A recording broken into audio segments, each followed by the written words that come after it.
आज का टॉपिक है हमारा प्रमेय, जो क्लास 9 से लिया गया है। प्रमेय क्या है? If two lines intersect each other then the vertical opposite angles are equal. यदि दो रेखाएं आपस में प्रतिच्छेद करती हो तो उसके सम्मुख के कोण बराबर होते हैं। ये क्लास 9 का पहला प्रमेय है। अब प्रमेय को स्टार्ट करने से पहले हम ये जान लेते हैं, ये ज्यामिति से है। ज्यामिति नॉर्मली जो मैथ के ब्रांच हैं उसमें थोड़ा टफ माना जाता है, लेकिन यदि हम स्टेप बाय स्टेप समझने की कोशिश करें तो कोई भी चीज़ मुश्किल नहीं है।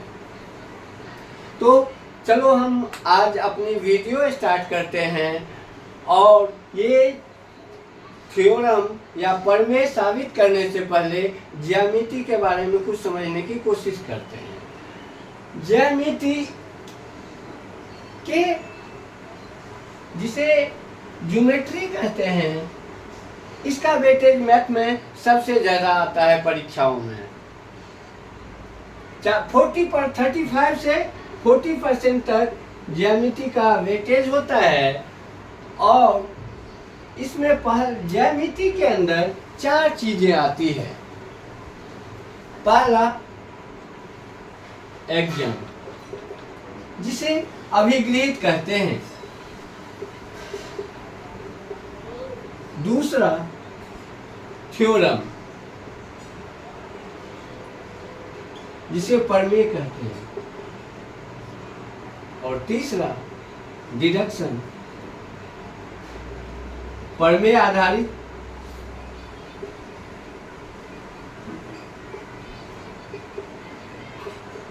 प्रश्न। और चौथी चीज आती है कंस्ट्रक्शन, रचना, संरचना।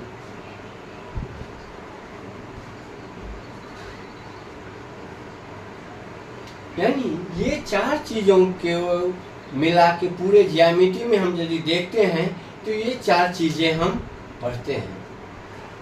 और यदि ये चारों चीजों को स्टेप बाय स्टेप पढ़ें और फिर इसके सवाल को यदि हम सॉल्व करने की कोशिश करते हैं तो इजीली बन जाते हैं सारे सवाल। अब अभिगृहित क्या होता है? अभिगृहित वो चीजें होती है जिसे हम स्वयं सिद्धि कहते हैं, जिसको साबित करने के लिए किसी प्रमाण की जरूरत नहीं है, या हम ऐसे कहें तो इसे हम सर्वमान्य सत्य मान लिया गया है। तो ऐसे चीजों को मैथ में क्या कहते हैं? अभिगृहित। अब अभिगृहित की मदद से जो हम बातों को साबित करते हैं उसे हम प्रमेय कहते हैं। जितने भी प्रमेय हैं वो किसी न किसी अभिगृहित पे आधारित होता है और उसी अभिगृहित को बेस मानकर हम उस प्रमेय को साबित करते हैं। और उसी प्रमेय पे आधारित जो सवाल होते हैं उसे डिडक्शन कहते हैं। और इसी अभिगृहित और प्रमेय, सवाल, इन सभी चीज़ों को समावेश करके संरचना, ज्यामितीय रचना कैसे बनाते हैं, ये चीजें इनमें आती है। अब शायद संरचना पूछा जाता है 10th क्लास में या नहीं, लेकिन हम जब पढ़ रहे थे उस टाइम में एक कंपलसरी था 5 नंबर का क्वेश्चन। अब हम अभिगृहित क्या होता है? पहला जो 9th क्लास में अभिगृहित है वो है क्या? रैखिक युग्म अभिगृहित। रैखिक युग्म अभिगृहित क्या है? रैखिक युग्म अभिगृहित ये है यदि किसी रेखा पर कोई किरण आकर मिलती है, इस प्रकार बने आसन कोणों का योग 180 डिग्री होता है। पहला अभिगृहित क्या है? अभिगृहित, जिसे हम एक्जम कहते हैं वो क्या है? यदि किसी रेखा पर कोई किरण मिलती है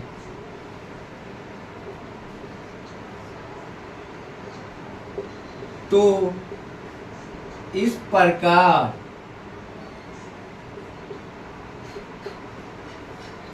बने आसन कोनों का योगफल 180 डिग्री होता है। ये अभिगृहित है, इसे मान लिया गया है। जैसे ये AB एक रेखा है जिस पर OP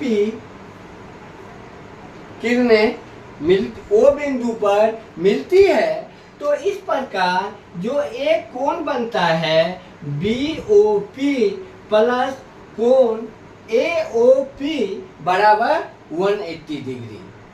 इस अभिगृहित के हिसाब से, जिसे हम क्या कहते हैं, रैखिक योग अभिगृहित।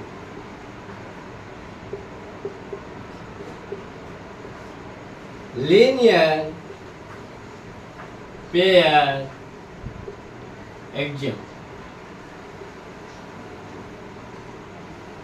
यानी किसी रेखा पर कोई किरणें आकर मिलती है तो इस प्रकार बने आसन कोणों का योग 180 डिग्री होता है। इसका मतलब हो गया कोण AOP प्लस कोण BOP बराबर 180 डिग्री। अब इस तरह से इसका विलोम भी इसी प्रकार से सत्य होता है। विलोम का मतलब, यदि किसी रेखा पर कोई किरणें आकर मिलती है और इनके आसन कोणों का योग 180 डिग्री होता है, इसका मतलब है ये जो है वो एक सरल रेखा है।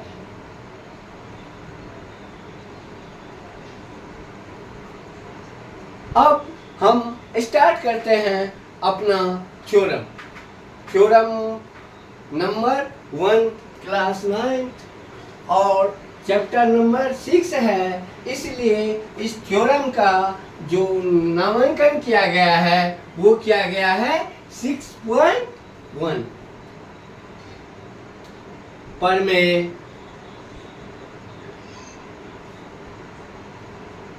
6.1। ये क्या है? यदि दो रेखाएं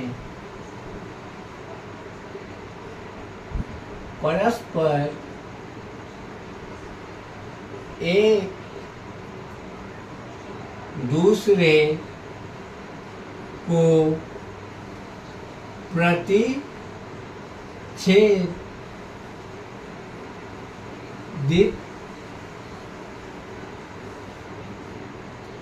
करता है तो इस प्रकार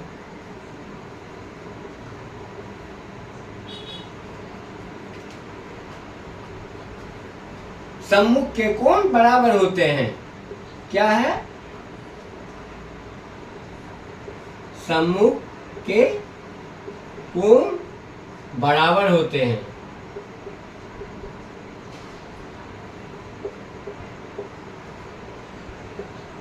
यदि दो रेखाएं एक दूसरे को इंटरसेक्ट करती है या प्रतिच्छेद करती है तो उसके सम्मुख के कोण बराबर होते हैं। अब जैसे मान लेते हैं ये AB और CD दो लाइंस हैं, रेखाएं हैं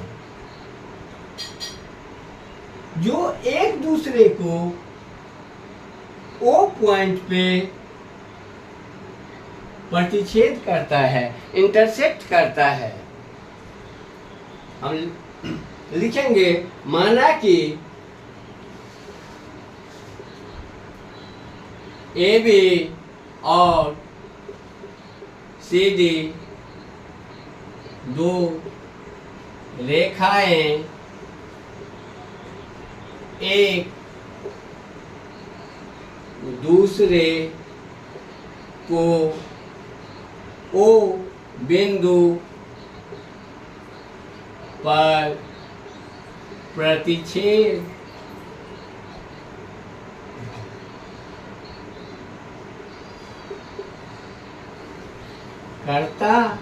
करती है,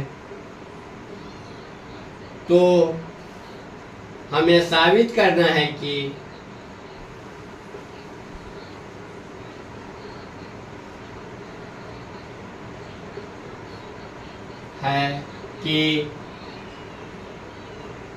पहला कोण AOC, कोण AOC इक्वल टू समूह के कोण कौन सा होता है, इस कोण का समूह कोण ये वाला, AOC का समूह कोण कौन सा होगा, BOD, और एंगल AOD का समूह कोण क्या होगा, BOC या COB।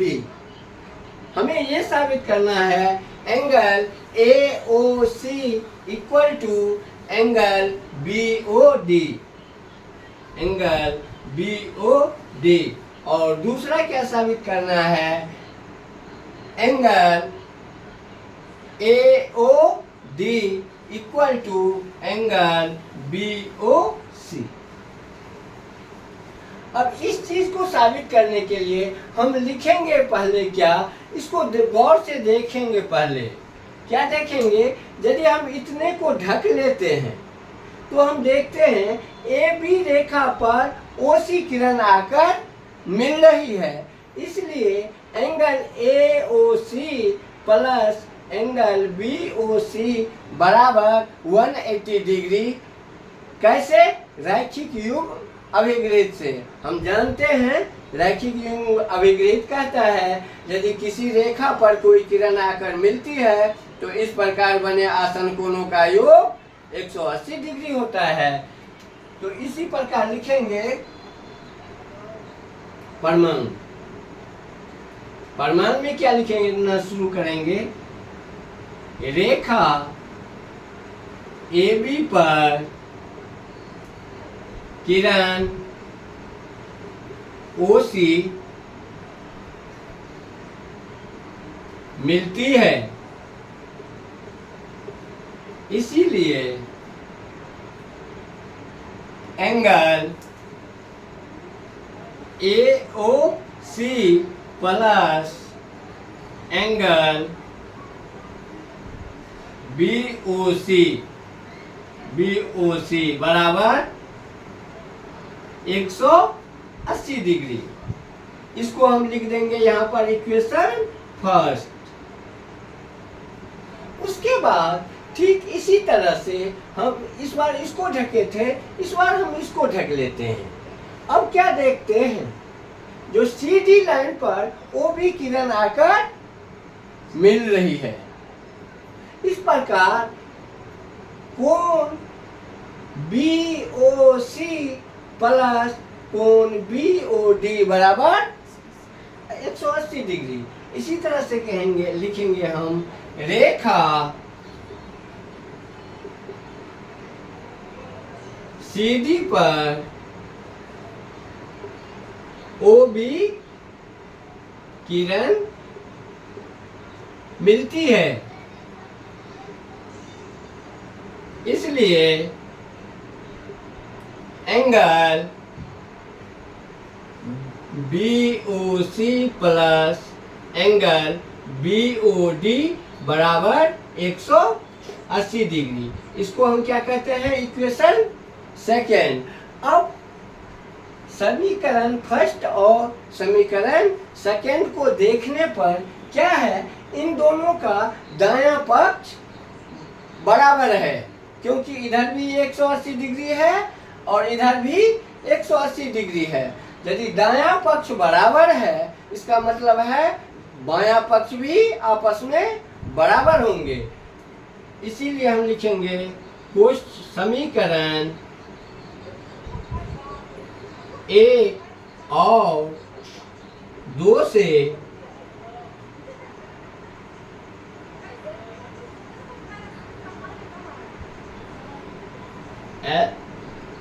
RHS बराबर है, इसलिए LHS भी आपस में बराबर होंगे।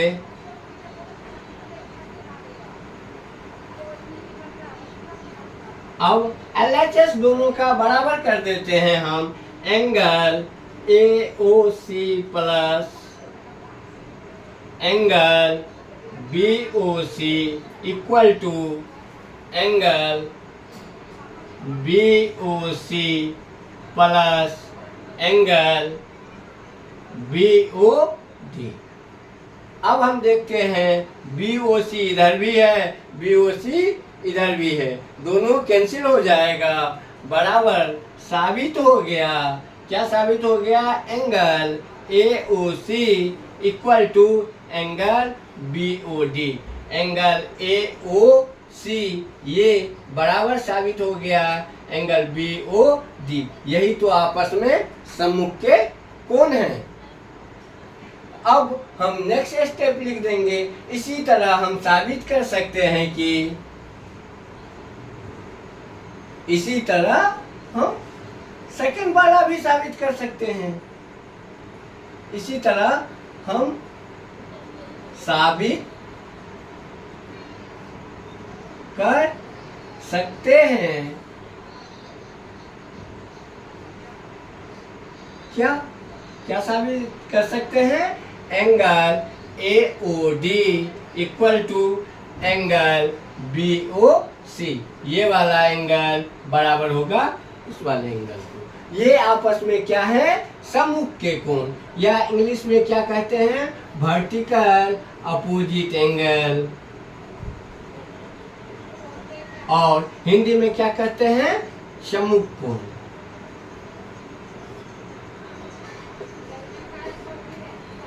पहला थ्योरम यहाँ पे खत्म होता है। अब इस पे आधारित कुछ सवाल होंगे जो हम नेक्स्ट वीडियो में सॉल्व करने की कोशिश करेंगे। धन्यवाद।